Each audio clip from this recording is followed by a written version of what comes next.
শুরু করছি। ওকে। আসসালামু আলাইকুম হ্যালো। ভিউয়ার্স। হ্যাঁ, আজকে আমরা হচ্ছে নমিনেটেড ব্যাংক কনসেপ্টটা নিয়ে আলোচনা করব।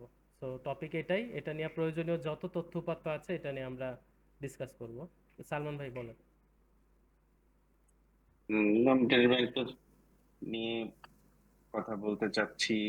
আপনার যে কর্মক্ষেত্রের যে ডেস্ক, সেটা আসলে কোন দিকে, নমিনেটেড ব্যাংকের সাইডে আমি তো নাকি ইস্যুইং এক্সপোর্টারের ব্যাংকের ব্যাংক, সাইডে? আমি হচ্ছে বেনিফিশিয়ারি ব্যাংক। ফাইন। আপনি এক্সপোর্ট ডকুমেন্ট ডিল করেন, ফরওয়ার্ড করেন হ্যাঁ, আপনার পরবর্তী কনফার্মিং ব্যাংক অথবা হ্যাঁ, ইস্যুইং ব্যাংকের কাছে। হ্যাঁ, হ্যাঁ। আচ্ছা। তো সেক্ষেত্রে আপনার কাছে ক্রেডিটটা অ্যাভেলেবল করা আছে, এটা হচ্ছে ডেফিনেশন বা ক্রেডিটের ভাষা। তো অ্যাভেলেবল ভাই, করা ক্রেডিট থাকলে আপনি অ্যাভেলেবল নমিনেট করা ব্যাংক। এই কথাটাও তো একটা মানে উল্টো মানে উদ্ভট কথা। উদ্ভট কথা। আচ্ছা, হ্যাঁ, অ্যাভেলেবিলিটি মানে কি, সেটা একটা অ্যাভেলেবল মানে হচ্ছে প্রশ্ন। আপনি শীতকালে গিয়া বাজারে ধনেপাতা গেছে চাইছেন, ধনেপাতা খুঁজে পাইছেন, এটা হলো অ্যাভেলেবিলিটি। ক্রেডিটটা আবার অ্যাভেলেবল করে কিভাবে? আচ্ছা, তো অ্যাভেলেবিলিটিকে যদি আমি ক্রেডিটের ভাষায় বলতে চাই, হ্যাঁ। এরকম হতে পারে যে এলসিটা বা ক্রেডিটটা পাস করার পরে হুম। আপনার সাইডের এক্সপোর্টারের কাজটা কি। এলসিটা পাস এটা পাস করার পরে আমার বা- কাজ তো আমি অ্যাডভাইস করে আপনার এক্সপোর্টারে কাজ দিয়ে না, দিই। এক্সপোর্টারের কাজ। আচ্ছা, হ্যাঁ, দিয়ে দেন। এরপরে এক্সপোর্টারের কাজটা কি? ও তো এরপরে তাড়াতাড়ি মানে গুডস তৈরি করে শিপমেন্ট করে দিবে যদি ও মেনে নেয় এলসিটা, ফাইন। অ্যাকসেপ্ট করে। আচ্ছা, শিপমেন্ট করে দিল, এটাই সুন্দর কথা। শিপমেন্ট করে দিল, হ্যাঁ। এরপরে এরপরে ও শিপমেন্ট করে পেমেন্ট পেয়ে ডেলিভারি যাবে। চালান সহ ডকুমেন্ট আমারে দিবে। আমি এই যে পাঠায় ডকুমেন্ট। দিব ইস্যুয়ার ব্যাংকে। তারপর ইস্যুয়ার ব্যাংক ডকুমেন্ট দেখে টাকা পয়সা দিয়ে দিবে। সিম্পল। আচ্ছা, এখন এই যে ডকুমেন্ট গুলো নিয়ে, হ্যাঁ। ডকুমেন্ট গুলো একটা প্রিপেয়ার করবে হুম, এক্সপোর্টার। হুম, হুম, হ্যাঁ, হুম। তো নিয়ে সে কি করবে? ইস্যুইং ব্যাংক অব্দি পৌঁছাতে হবে। হ্যাঁ। আচ্ছা, তো সেটা নিয়ে সে আপনার কাছে আসে। হুম। সে নিজেও পৌঁছাতে পারে ক্রেডিট, কিন্তু তাকে নিজেও পৌঁছানোর জন্য মানে প্রথম আহ, কি বলে, এলিজিবল পার্সন বা এন্টিটি হচ্ছে বেনিফিশিয়ারি নিজে, নিজে যে কিনা ইস্যুইং ব্যাংকের কাছে পৌঁছাবে পৌঁছাবে। এই ডকুমেন্ট গুলো। হুম, আচ্ছা, সে ইউজুয়ালি একটা ব্যাংকের সাহায্য নেয়। হুম। সেটা হচ্ছেন আপনি। আমি আপনি বা আপনার ব্যাংক আর কি। জি, তো আপনার ব্যাংকের কাছ থেকে ডকুমেন্টটা যদি বেনিফিশিয়ারি ইস্যুইং ব্যাংকে পৌঁছাতে চায়, চাই। তাহলে আপনার ব্যাংকে নমিনেশন পাইতে হবে আগে। কার কাছ থেকে? ইস্যুইং ব্যাংকের কাছ থেকে। ওকে, ইস্যুইং ব্যাংক আমাকে অর্থাৎ নমিনেট করবে, হ্যাঁ।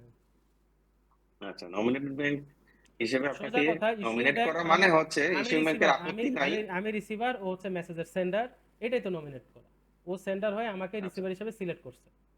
এটাই কি? সিলেক্ট করে, সিলেক্ট করেছে কে এখানে, মানে কার কথা ইস্যুইং বলছেন? Bank, issuing bank. Issuing bank, হ্যাঁ, হ্যাঁ, ও ইস্যুইং ব্যাংক মেসেজটা বলছে আমাকে যে সেন্ড করছে এলসিটা, আমি জাফরের রিসিভার। ব্যাংকের কাছ থেকে। না, আপনি রিসিভার ছিলেন কিনা শুরুতে সেটা হ্যাঁ, কিন্তু বলা হয় নাই। বলা হয়। আপনি রিসিভিং এন্ডে আপনি আবার একটু চলে গেলাম আমরা মনে হচ্ছে। হ্যাঁ, হ্যাঁ, এলসি হ্যাঁ, পাওয়ার থ্রুতে আপনি নেই। হ্যাঁ। এলসি পাওয়ার সময় আপনি লুপে ছিলেন না, স্টিল আপনি নমিনেটেড ব্যাংক হইতে পারেন। আচ্ছা, এটা তো বুঝতে পেরেছেন আরেকটা আপনি ডাইমেনশনে হ্যাঁ, চলে গেল। হ্যাঁ, আর একটা ডাইমেনশনে চলে গেলেন, সেই জন্যই তো বলছি একটু ধৈর্য ধরেন। আপনি এলসি পাননি, পেয়েছেন কিংবা পাননি, হুম, আপনার থ্রুতে এলসি আসেনি, হুম, তারপর আপনি নমিনেটেড ব্যাংক হতে পারেন। হুম, আচ্ছা, কেন? প্রথমে আমরা আসলে ডেফিনেশন ইয়াতে থাকি, হুম, একটু আগে যেখানে ছিলাম, হুম, হুম। যে ইস্যুইং ব্যাংক আপনার কাছ থেকে ডকুমেন্ট পেতে তার আপত্তি নাই। নাই। যে আপনার কাছ থেকে যদি ডকুমেন্ট আসে, হুম। সে আপনাকে, আপনার ব্যাংকে কাছ থেকে ডকুমেন্ট পেতে সে আগ্রহ প্রকাশ করেছে। হ্যাঁ। এইরকম শুধু একটা ব্যাংকে ফিক্স করে থাকলে আপনি একমাত্র নমিনেটেড ব্যাংক এই ক্রেডিটটা। ওকে। সে যদি মনে করে যে শুধুমাত্র জাফরের ব্যাংক থেকেই আসতে হবে, তাহলে হ্যাঁ, হ্যাঁ, আপনি একমাত্র নমিনেটেড ব্যাংক। হ্যাঁ। আর যে যদি মনে করে যে এলসি যাওয়ার সময় যার মারফতেই বেনিফিশিয়ারির কাছে যাক না কেন, হুম, হুম, হুম। যেই ব্যাংকের মারফতেই যাক না কেন, এরপরও জাফরের ব্যাংক কিংবা জাফরের আশেপাশে বা আরো 20টা ব্যাংকের যে কোনো একটা ব্যাংক থেকে যদি ডকুমেন্ট আসে, আমি মেনে নিব।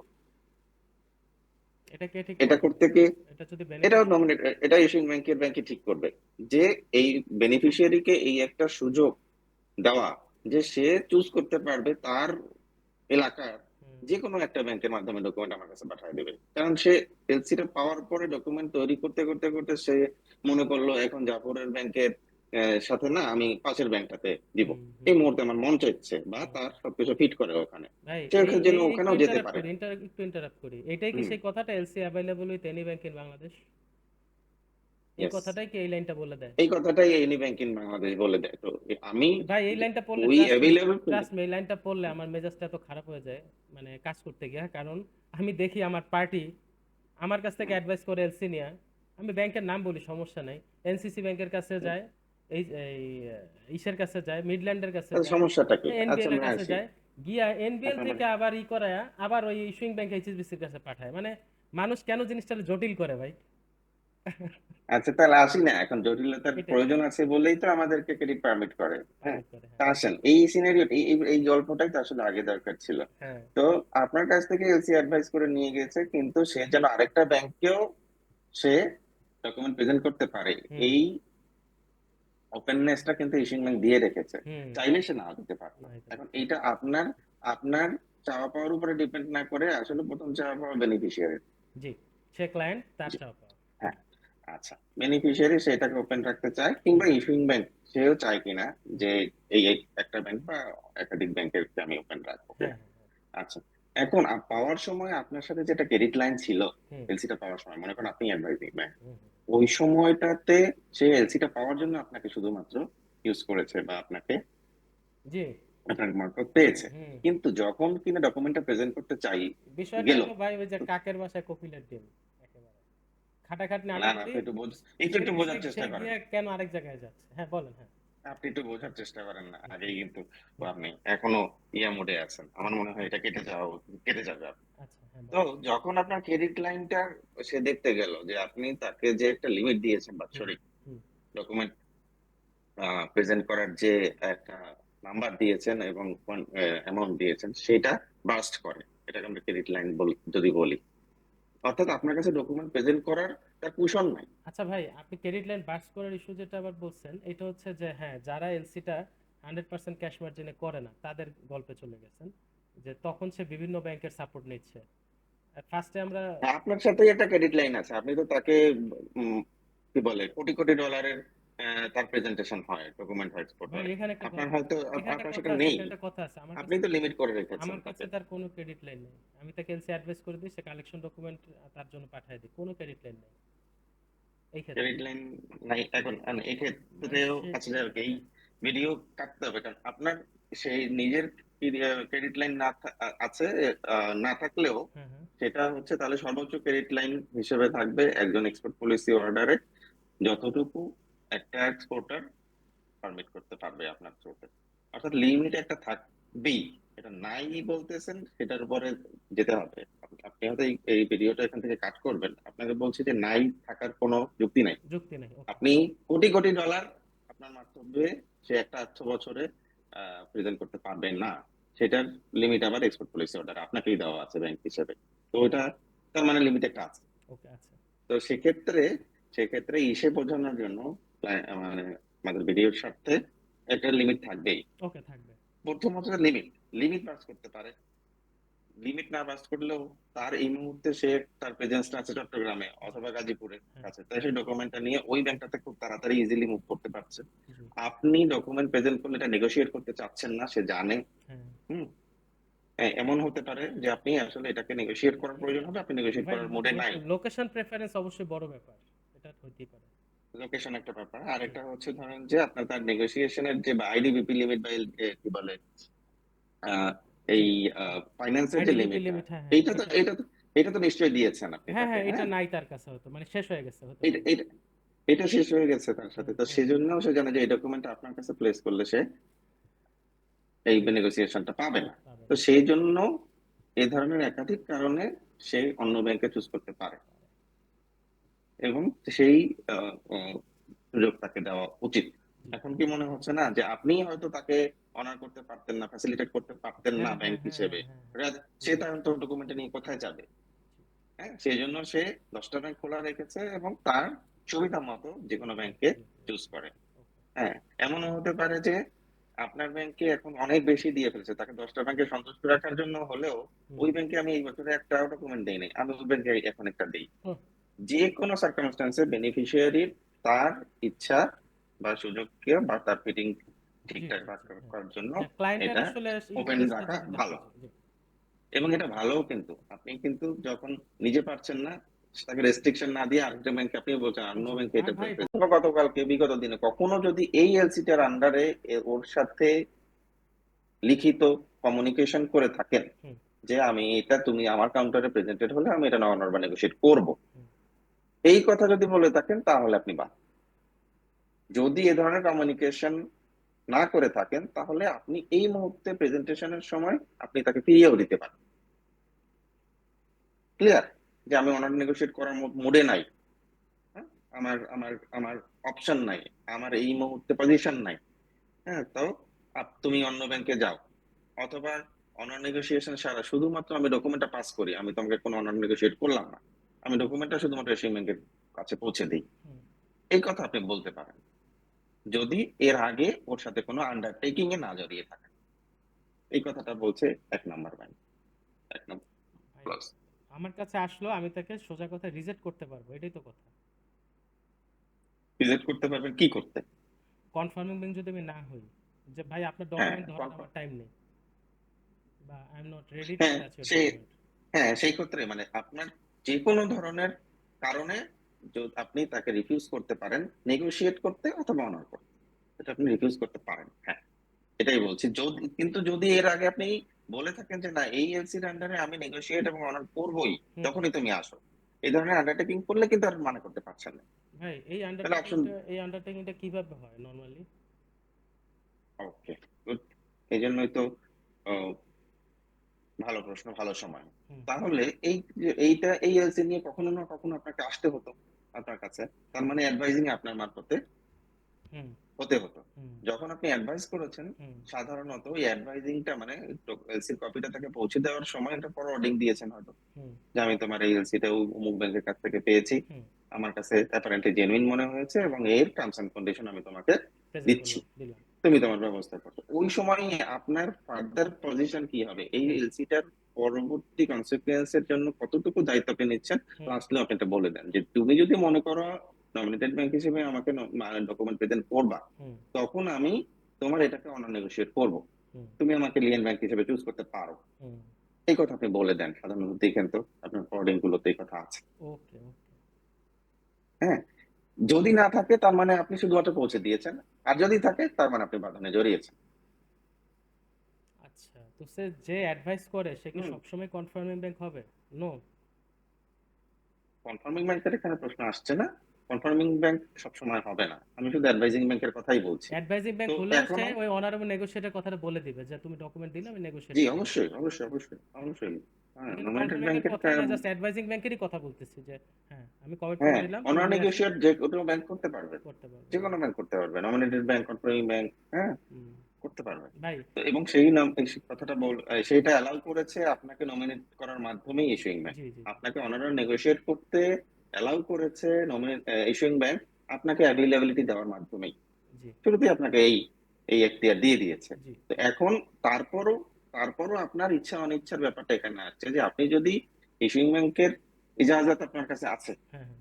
এরপরও আপনি করতে চান কি চান না সেটা যদি আপনি শুরুতে বলেন আমি করতে চাই, হুম তাহলে আপনাকে করতে হবে। হুম আর আপনি যদি এ ধরনের কোনো আগে আন্ডারটেকিং না করে থাকেন তাহলে এখনো করতে পারবেন, খুব ফাইন, করতে কোনো বাধা নেই, হুম নাও করতে পারেন, আপনাকে বাধ্য করেনি, এটাই হচ্ছে বলছে আর্টিকেলের 12 ক্লিয়ার। তো হুম সাধারণত আপনি তো করতেই চান, হুম আপনি তো করতেই চান, হুম আপনার আপনার বিজনেস আপনি তার সাথে রাখতে চান, হুম। তো সেটা যদি করতে হয় তাহলে এগিয়ে যাবেন। আর অনার নেগোশিয়েট না করেও 12 সি বলছে যে আপনি অনার নেগোশিয়েট না করেও কি করতে পারেন, ফরওয়ার্ড করে দিতে পারেন এই ডকুমেন্টটা, এটা করতে কিন্তু আপনার কোনো বাধা নেই, ডকুমেন্টটা যেভাবে আছে সেইভাবে কোনো ধরনের বা নন নেগোসিয়েশন পৌঁছে ভাই দিতে পারেন। ভাই 1 মিনিট পজ। হ্যাঁ, 1 মিনিট পজ। হ্যাঁ।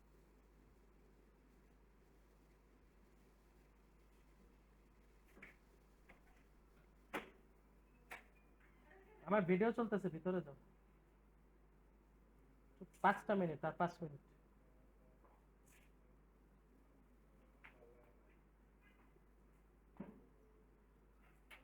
আহা ওরে হেল্প করো।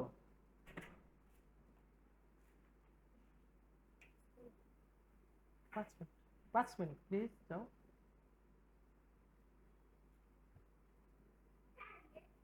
কোনো কথা বলো না, 5 মিনিট। দিয়ে নমিনেটিং ব্যাংকের আছে। হুম।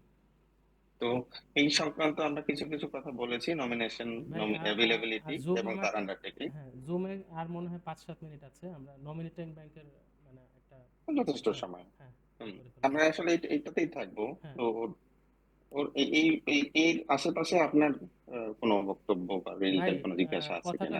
কথাটা হচ্ছে নমিনেটেড ব্যাংকের এ আর সি বললেন, বিটা একটু বললেন। বিটা আসলে আমরা কভার করে ফেলেছি বোধহয়। By nominating bank to accept a draft or incur a deferred payment undertaking and issuing bank authorizes the terminated bank to prepare purchase a draft draft accepted or accepted deferred or payment undertaking incurred deferred by the payment. terminated bank. আচ্ছা, মানে আপনার nominated করার মাধ্যমে, অর্থাৎ issuing bank আপনাকে availability ফিল্ডে রাখার মাধ্যমে আপনাকে কিন্তু প্রিপে পারচেজ নেগোশিয়েট করার এখতিয়ার দিয়েছে, বুঝতে পারছি, বিল এটাই বলছে। ডিসকাউন্টিং করার অথরিটি হ্যাঁ, দিয়ে দিছে। বিল ডিসকাউন্ট অথরিটি দিয়েছে, হ্যাঁ, হুম, এই ধরনের। এবং সেটা আপনি আগেই এক্সপ্রেসলি নোটিফাই করবেন হুম। শুরুতেই যে আপনি এটা করতে চান। ইস্যুইং ব্যাংক অ্যাডভাইজিং এর সময় করতে পারেন, অ্যাডভাইজিং এর পরে ডকুমেন্ট প্রিপারেশন সময়, যে কোনো সময় এটা ছোট্ট করতে একটা পারেন। প্রশ্ন, আমরা একটু আগে বেনিফিশিয়ারি যে অ্যাকসেপ্টেন্স পাওয়ার পরে বেনিফিশিয়ারি যখন আসে যে আমাকে বিল ডিসকাউন্টিং করে টাকা পয়সা দেন, তখন কি আমি ইস্যুইং ব্যাংকে জানাতে হবে আমার যে আমি কিন্তু তোমার এটা ডিসকাউন্ট করে দিচ্ছি? আমি তো জানাতে দেখি না, না। তাকে জানাতে হবে না। এই যে এই কথাটাই এখানে বলেছে যে আপনাকে নমিনেট করা আছে, আপনি বিল ডিসকাউন্টিং বলছেন যেটা, হুম। নেগোসিয়েশন নি ধরি এটাকে, মানে এটা কিসের তো আমাকে ভাষায়, ইস্যুইং ব্যাংক হিসাবের শুরুতেই ভাষায়, পারমিট করে এটা দিয়েছে। ইস্যু ব্যাংক শুরুতে পারমিট করেছে, এটাকে আপনার জানাতে হবে না। হবে না। আপনার জানার জন্য বাধ্য নয়। আপনি যদি জানিয়ে থাকেন হুম। সেটা ওটা যে ভলান্টারি। কোনো মারফতে, সেটা আপনার একটা ভালো থাকে, এটা আপনার ভালো প্র্যাকটিস হতে বলে গণ্য করা হবে। কিন্তু সেটার উপরে ইস্যুইং কিছুই হবে ব্যাংকের না, কোনো ডিসিশন কিছু আসবে যাবে না। ডিসিশন নড়চড় হয় না। ধরেন অ্যাকসেপ্টেন্স দেওয়ার পরে সে পেমেন্ট করছে না, তখন আমি বলতে পারবো না ভাই আমি জি, কিন্তু আপনাকে তখন জানাইছিলাম। ওইটার কোনো যে আমি মূল্য নাই। নেগোশিয়েট করেছি, হ্যাঁ, এটার কোনো মূল্য নেই। কারণ আপনাকে এটাই হচ্ছে নেগোশিয়েট করার ব্যাপার। পারমিশন তো আমি সেই বিসমিল্লাতে দিয়ে রাখছি এলসি যখন করছি, এরকম হ্যাঁ, একটা বিষয়। এবং সেখানে তো আসলে নেগোসিয়েশন করতে বলেছে, বাই ডেফিনেশন সেখানে বলা আছে যে কমপ্লায়েন্ট প্রেজেন্টেশনই করবেন। জি। আপনি যদি এটা নট কমপ্লায়েন্ট প্রেজেন্টেশন করেন এবং হুম। সেটা গিয়ে মিস Yes, করেন আর কি, হ্যাঁ হ্যাঁ হ্যাঁ। হ্যাঁ, মিস করে আপনি নেগোশিয়েট করে ফেলেন এবং তারপরে ইস্যুইং ব্যাংক সেটা ধরে পেমেন্ট আটকে দেওয়াতে তাকে যদি পার্সেল করতে থাকেন, হুম। সেটা তো ওনার কাছে ভাই ঢোকে টিকবে না। আজকে তাইলে নমিনেটেড ব্যাংকের ইস্যুটা আমার কাছে একটা বিশাল ক্রিটিক্যাল ইস্যু ছিল, এটা ক্লিয়ার হয়েছে। এবং কনফার্মিং ব্যাংকের ইস্যু নিয়ে আশা করি আবার একদিন কথা বলবো। আপনার কি মনে হয় কনফার্মিং ব্যাংকের ইনশাআল্লাহ। ব্যাপকতা কিরকম কি, মানে এইটাই আপনি অবশ্যই চাইলে তার শেষ রোল, করবেন? তার রেসপন্সিবিলিটি, হ্যাঁ আমরা কন্ট্রোলিং ব্যাংকের কাছে তো অবশ্যই যেতে হবে। এবং হ্যাঁ। আহ, এই যে আজকের কথোপকথনে আমরা তাকে বাদ দিয়ে অর্থাৎ ইস্যুইং ব্যাংক এবং নমিনেটিং ব্যাংকের মাঝে মানে কথা বলেছে, হুম কিন্তু হুম সিনারিও এমন হবে হুম। যেখানে কন্ট্রোলিং ব্যাংক বলে একটা ব্যাংক এর মাঝখানে আসবে। আসবে। হ্যাঁ, তখন কিন্তু ইস্যুইং ব্যাংক না হয়ে এই নমিনেটেড ব্যাংকটা কনফার্মিং ব্যাংকে ডকুমেন্ট পাস করবে, অথবা দেখা যাবে যে এই নমিনেটেড ব্যাংকটা নিজেই কনফার্মিং ব্যাংক। তখন যা করে হয়তো একটা কনফিউশন তৈরি হয়ে যাবে, এই যে ভুল কুচকে গেল। হ্যাঁ, এই ইস্যুগুলো তখন কিভাবে সে একই ব্যাংক হলো, বা হ্যাঁ আপনি নিজেই, আপনাকে আজকে আমরা নমিনেটেড ব্যাংক হিসেবে পেলাম পেলাম। এই ভিডিওর মাধ্যমে, হুম তাই না? হুম আপনি যে আসলে এতদিন ধরে কাজ করছেন, আপনি এই ভেরি নমিনেটেড ব্যাংক, হ্যাঁ, এতদিনে আপনি আসলে কনফিডেন্টলি সেটা বলতে পারছেন। হুম হুম, তাই না? হ্যাঁ, এবং আপনার এক্সপোর্টার নমিনেটেড ব্যাংক আপনি, বা আপনার এন্ডে এটা ইস্যুইং ব্যাংকের কাউন্টারে বা ওইদিকে অন্য কোনো ব্যাংক নয়, হতে পারে শুধু ইস্যুইং ব্যাংক। সে নমিনেটেড ব্যাংক না, ইস্যুইং ব্যাংকের কাউন্টারে ডকুমেন্ট প্রেজেন্ট হতে পারবে, কিন্তু নমিনেটেড ব্যাংক হতে হবে আপনার অর্থাৎ এক্সপোর্টার সাইডের কাউকে। তো আপনাকে আমরা নমিনেটেড ব্যাংক হিসেবে পেলাম, কিন্তু আপনি কখনো কখনো নিজেই কনফার্মিং ব্যাংক হয়ে যাবেন, হুম। যেতে মানে পারেন। ওইটা নেক্সট সেটা, লেভেল। হ্যাঁ, তাহলে হ্যাঁ, আপাতত সেটা আজকে নেক্সট আমরা, আমরা হ্যাঁ আজকে আলাপ এখানে করবো। ক্লোজ করি। থ্যাংক ইউ ভাই। Thank you. ওকে, আল্লাহ হাফেজ। আল্লাহ হাফেজ।